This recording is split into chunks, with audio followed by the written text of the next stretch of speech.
Here's the good news. The secret police are not coming with guns to take you away to a prison camp in a frozen wasteland for speaking out against the government. They did that in communist countries in the 20th century. It's not going to happen here in America or in Western Europe. Here's the bad news. The secret police aren't coming for you because they don't have to. There are ways to shut you up and keep you quiet that don't involve physical force. The powers that be, and that now includes major corporations, the educational establishment, the media, and the government, can just kick you off the internet, put you on a no-fly list, and bar you from using the banking system.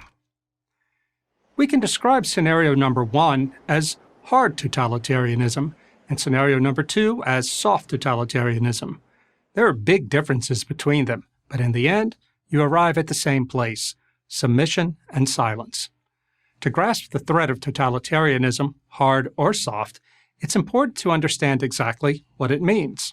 According to the famous political scholar Hannah Arendt, a totalitarian society is one in which an ideology seeks to displace all prior traditions and institutions, with the goal of bringing all aspects of society under control of that ideology.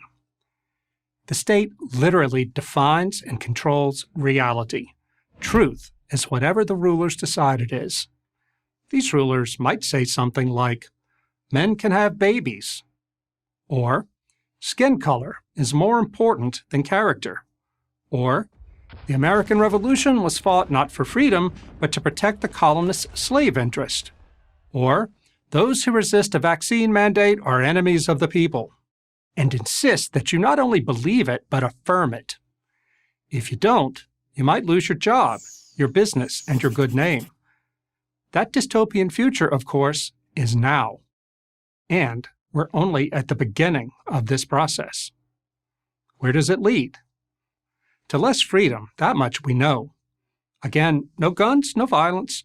We just go along. Nobody kicks the door down. We open the door and invite them in. The more information the government has about you, and the more the tech sector can see what you're doing and saying online, the easier it is to monitor your behavior. How long before the government creates a digital profile of each citizen? And how would the government use that profile? It might go like this. If you do socially positive things as defined by the government, nothing really changes.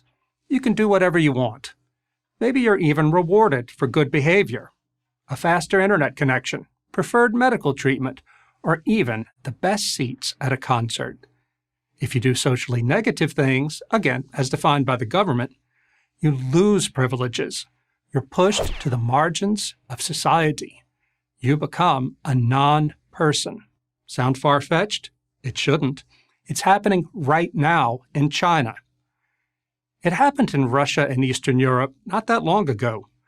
Talk to anyone who lived behind the Iron Curtain, and they will tell you we are headed down a dangerous road.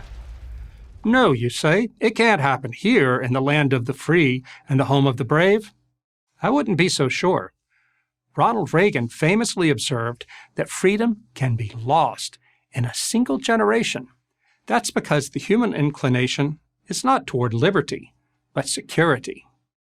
Freedom is a value, not an instinct. It entails personal responsibility and risk. Security requires little risk and little personal responsibility, so it comes with little freedom. That's why every new generation must be taught the supreme importance of freedom and develop the strength of character to maintain it. Of course, the people who want to take away our freedom say they're doing it in the name of compassion for the many victims of oppression. Unlike the Bolsheviks of the old Soviet Union, the left of today's America gets its way not by shedding blood, but by shedding tears. Don't be fooled. The objective is always the same: submission and silence. So, how do we stop the drift toward soft totalitarianism? This is not an easy question, but we can create a base from which we can start to act. Let it be this. You may not have the strength to stand up in public and say what you really believe, but you can at least refuse to affirm what you do not believe. You cannot overthrow this soft totalitarianism on your own, but if enough of us find within ourselves, our families, and our communities the means and the courage to live in the dignity of truth, no matter what it costs, we can keep America free. Otherwise, we will learn how easy it is to become a totalitarian country, soft or hard. I'm Rod Dreher, author of Live Not by Lies for Prager University. This video was made possible by a generous donation from the T.W. Lewis Foundation. Thank you for watching this video. To keep PragerU videos free, please consider making a tax-deductible donation.